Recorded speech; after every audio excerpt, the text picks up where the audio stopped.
Assalamualaikum warahmatullahi wabarakatuh. Alhamdulillahirabbil alamin wassalatu wassalamu ala asyrafil anbiya'i wal mursalin wa ala alihi wasahbihi ajma'in. Alhamdulillah, dalam siri yang ke-9 tentang pembongkaran rahsia-rahsia keajaiban ayat-ayat Allah SWT dalam Al-Quran Karim, insya-Allah kali ini kita bincang tentang suatu tajuk, jadilah lebah, jangan jadi seperti lalat. Kenapa?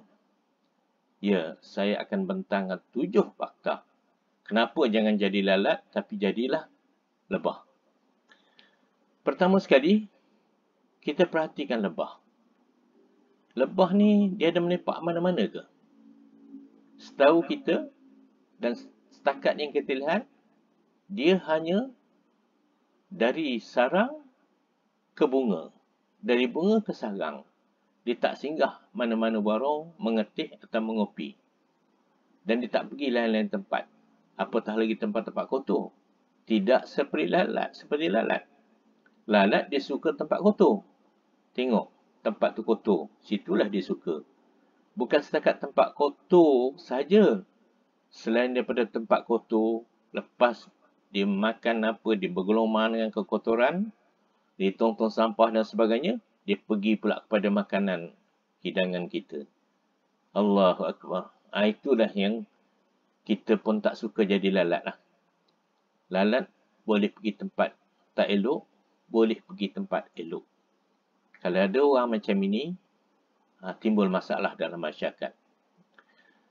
Itu fakta ringkas saja, yang mudah dan kita dapat perhatikan sendiri.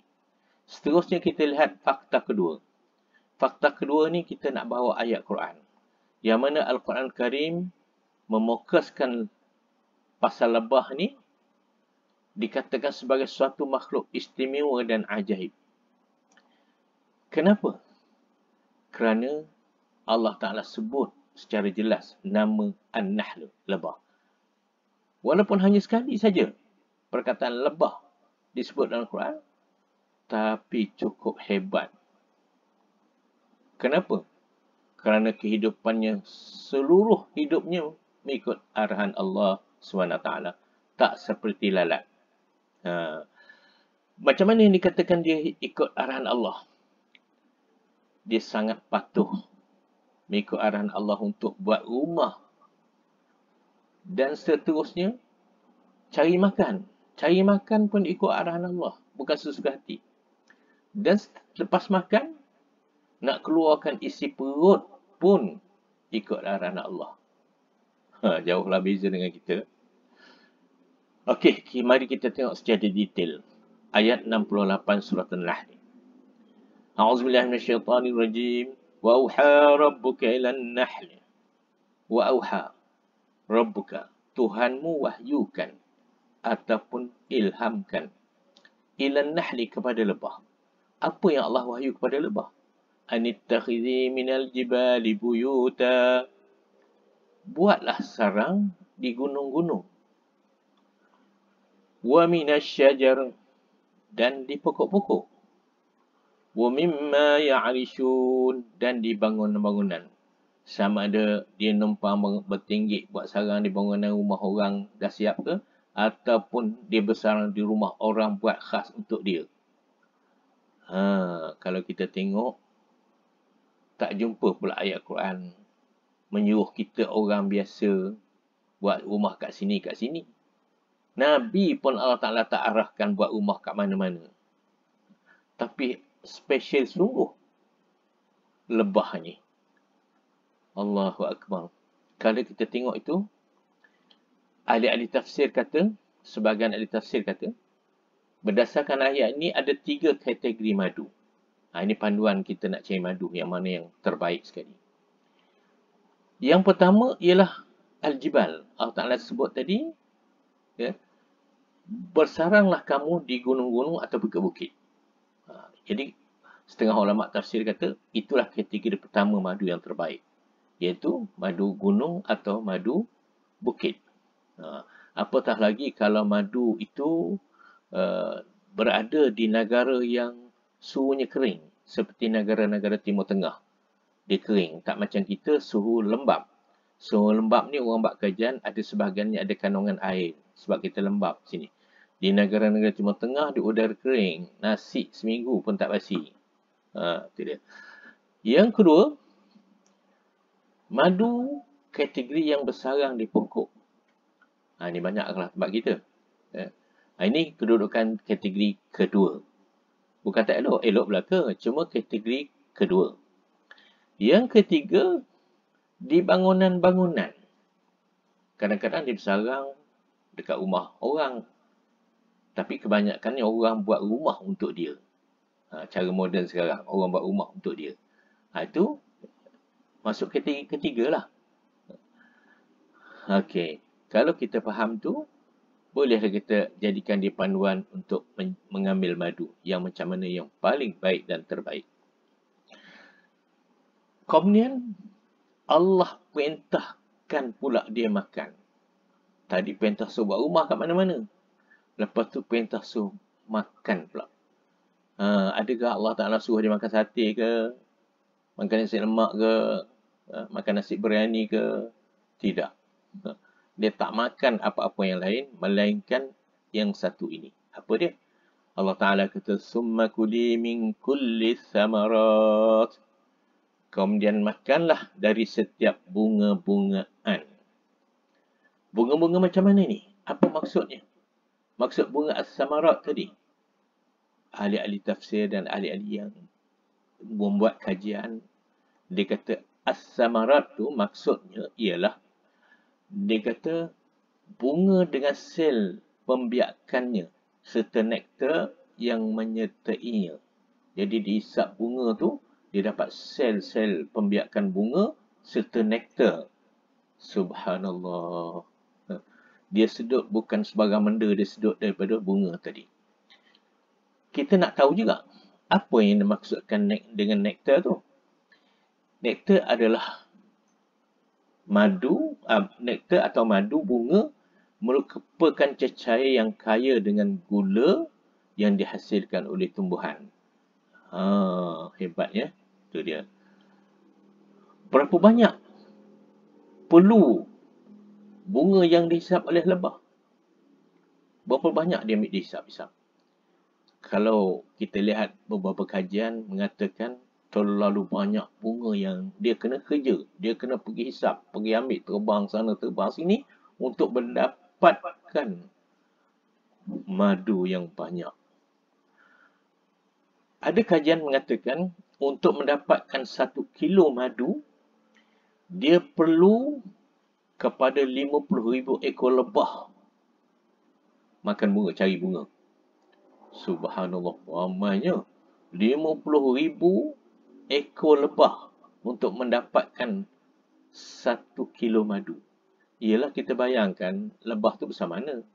Kecil je. Sekali dihisap bunga, sikit je.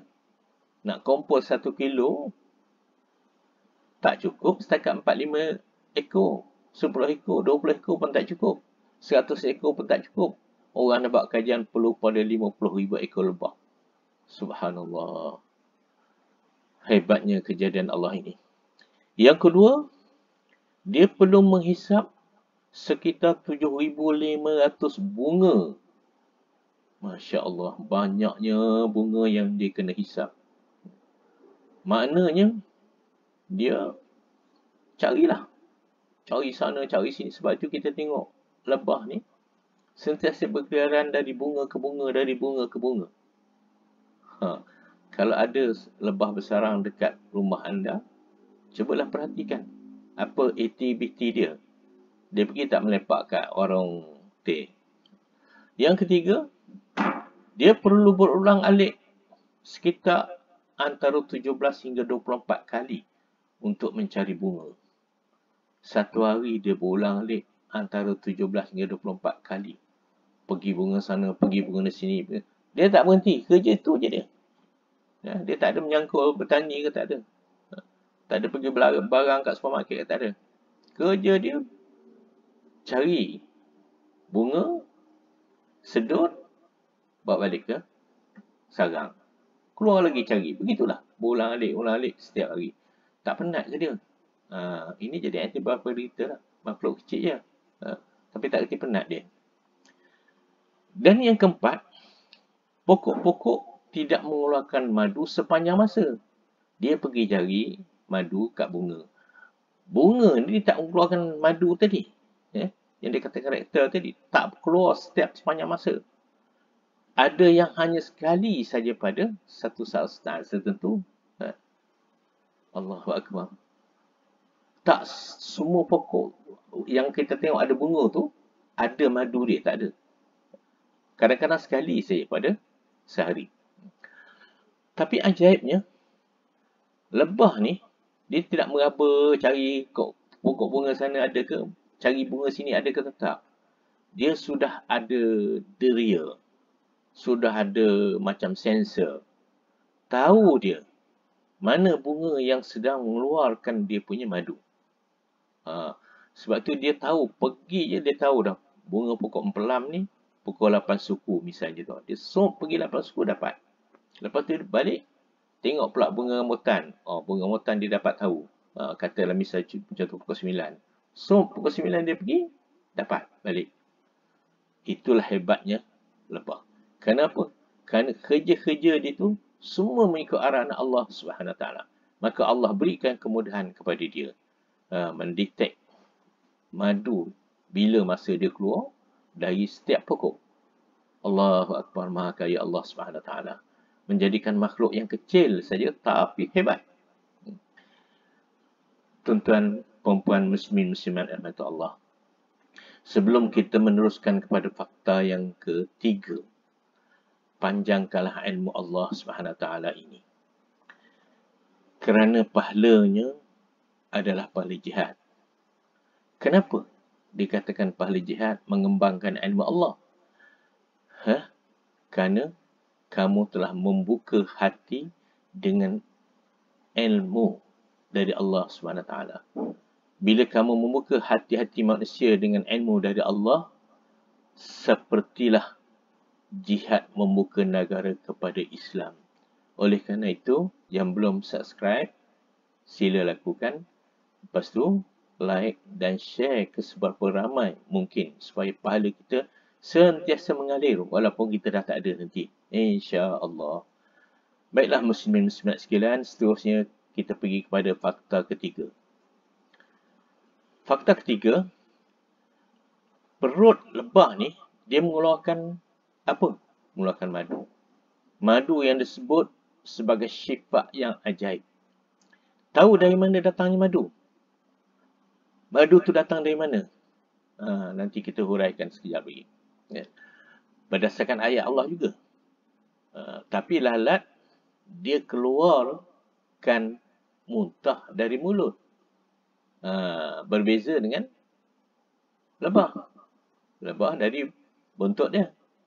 Dia keluar sesuatu yang baik. Lalat keluar dari mulut, tapi muntah.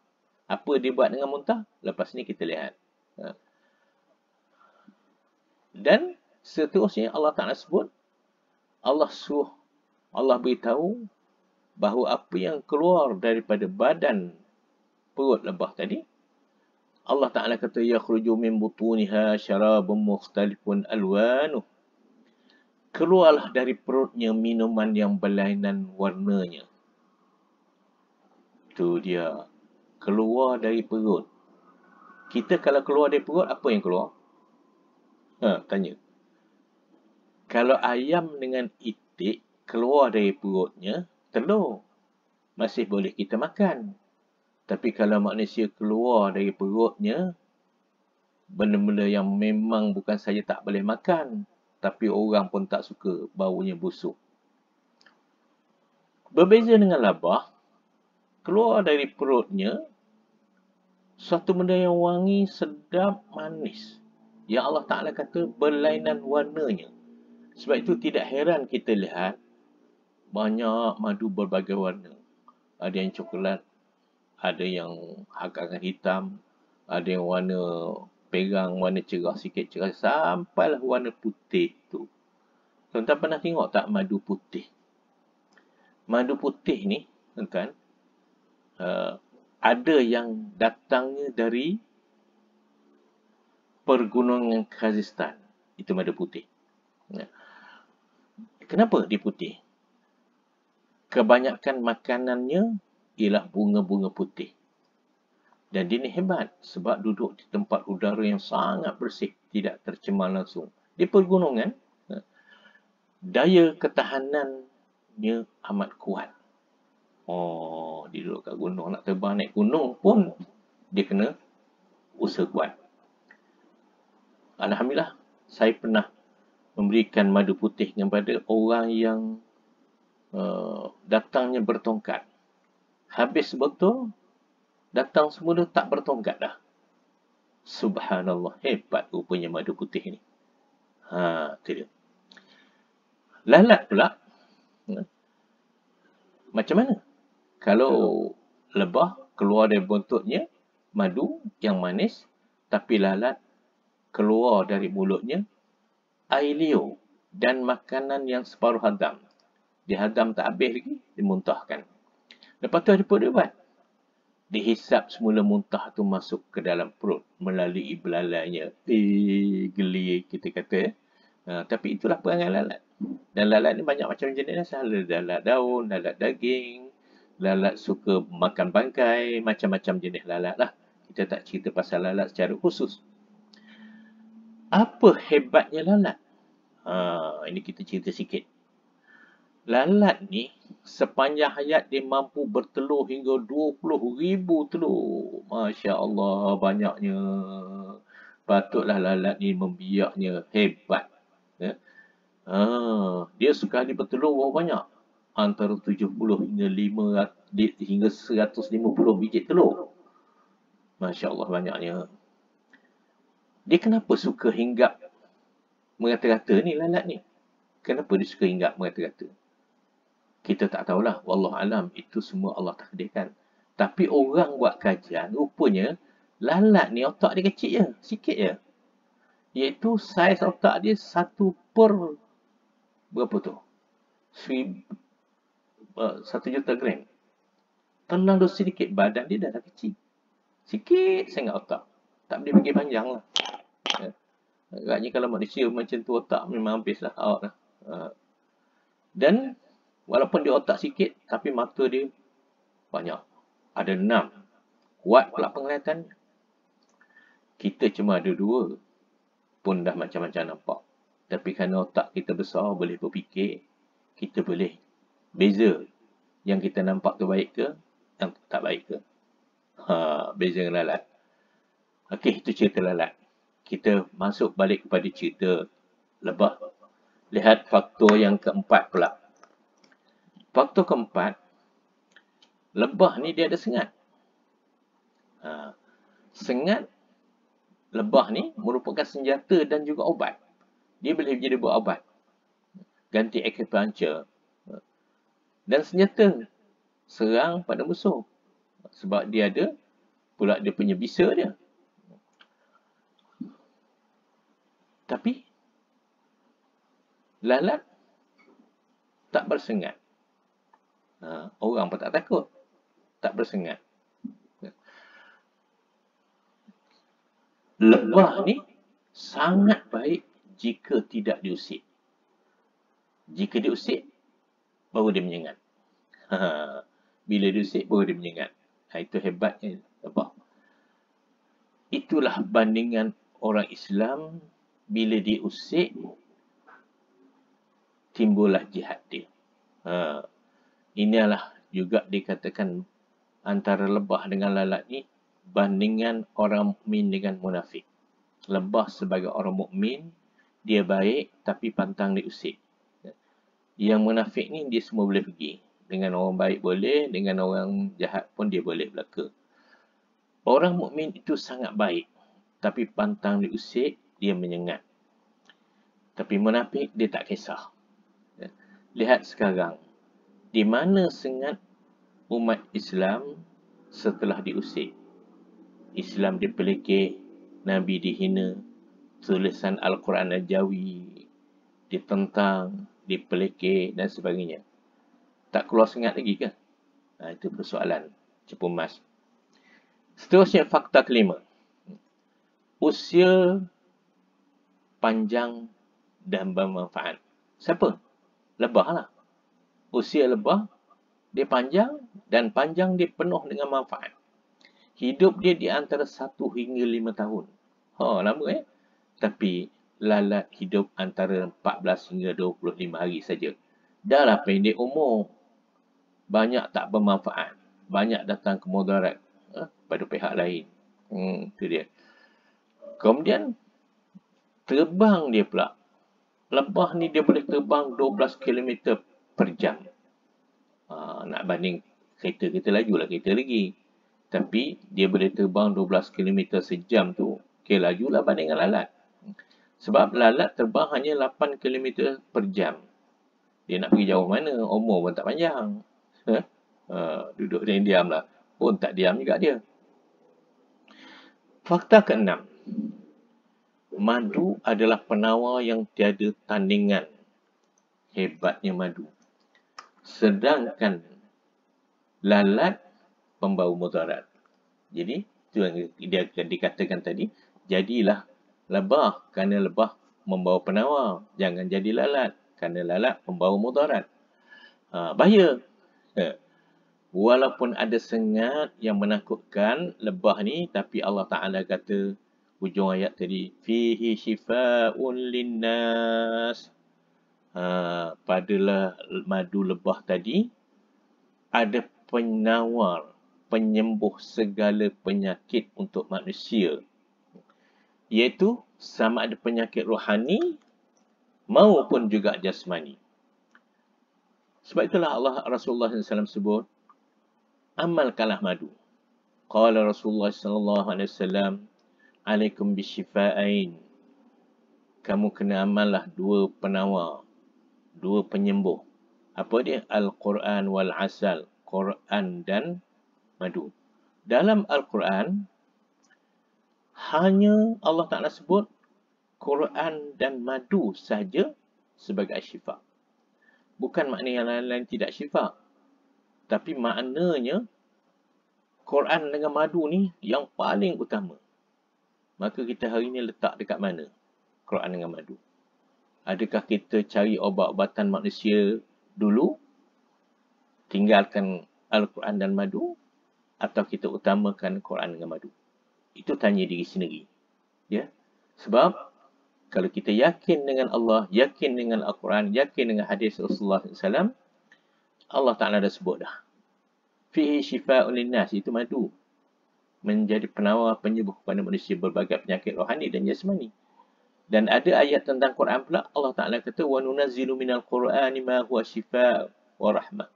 Quran ni ada penawar dan rahmah. Jadi dua, sebab itu Nabi sebut, dua-dua ni kena jadi amalan kita. InsyaAllah lepas ini kita tidak alfa lagi. Kita macam-macam cari ubat sana, ubat sini. Tapi kita lupa tentang Allah Ta'ala kata, obat ini. Hanya ni je 2 saja. Quran dengan madu. Dan lain tu bukan tak jadi obat. Bukan tak jadi penawar. Tapi nombor 2, nombor 3, nombor 4 dan seterusnya lah. Bukan nombor 1. Jasmani pula yang dikatakan tadi penawar pada rohani dan jasmani.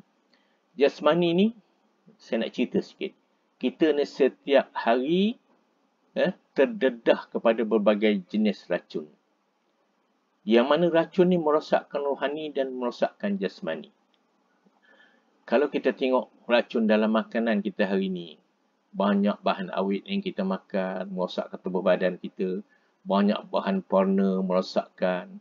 Banyak racun serangga yang kita sedut ke, tak sedar ke, tak tanpa sedar ke.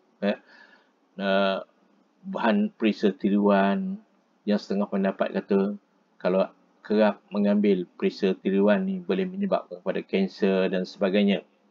Dan juga wax, iaitu lilin yang diletak pada mi kuning. Yang jadikan mi kering, mi kuning kering. Dia ada wax itu. Dia ada, kalau kena ada cerita khusus sebab tu. InsyaAllah. Tentang penyakit rohani pula hari ni, kita tahu ramai hari ni orang depression, kemurungan, ada anxiety, rasa cemas, ada masalah mental. Ini semua penyakit-penyakit zaman moden. Boleh ke madu menjadi penawar? Tadi kan dah sebut. Quran dan madu penyembuh, penawar, syifa kepada rohani dan jasmani. InsyaAllah. Saya ambil fakta ketujuh sebagai fakta penutup dalam sesi ini. Saya ambil daripada kitab At-Tibb Nabawi, Perubatan Nabi, yang ditulis oleh Al-Imam Ibn Qayyim Al-Jawziyah. Dia banyak disebut, tapi saya ambil sebahagian saja. Dia kata, wal asal fihi manafi' azimah. Faedah madu ni sangat besar. Antaranya membersihkan kotoran di usus, urat-urat saraf kita, dia lancar, bersih urat saraf. Yang kedua, sangat bermanfaat bagi orang yang lanjut usia, orang tua-tua, yang sering berkahak, badan selalu sejuk-sejuk, sejuk kaki, sejuk tangan. Minum madu, insya-Allah. Yang ketiga, dia jadi pelawas semua dia jadi, yang sangat berkhasiat. Payah nak buang air, minumlah madu. Yang keempat, dapat membersihkan hati dan dada yang sengkak-sengkak rasa. InsyaAllah bersih saluran-saluran kerongkong kita dan sebagainya. Yang kelima, diuretik, iaitu melancarkan pembuangan air kecil. Zaman hari ini ramailah orang yang tak puas kencing, payah nak kencing, kencing tak tos dan sebagainya. Minumlah madu. Yang keenam, ini orang nak buat ujian. Tapi dia sebut lama dah ni dalam kitab Perubatan Nabi. Dia kata daging segar bila diletakkan dalam madu, dia dapat bertahan selama 3 bulan. Dia lama. Selain daripada itu, buah-buahan seperti timun, labu, terung, dan buah-buahan apple ke apa ke, kalau diletakkan dalam madu, dia dapat bertahan selama 6 bulan. Tak rosak. Ini bahan awet special ni. Yang ke-8, dapat memelihara mayat orang mati. Disebut sebagai Al-Hafiz Al-Amin. Ini kita tak buatlah ni. Tapi cerita dalam kitab Tibb Nabawi. Yang ke-9, orang yang amalkan madu ni, saluran darah dia lancar, terbuka elok, lancar. Kita puaslah makan macam-macam lah. Bapak cari darah ke, nak suruh darah lancar. Tak kisahlah ambil mana-mana, tapi janganlah ketepikan apa yang Allah sebut dalam Quran sebagai penawar. Itu madu dan juga Quran.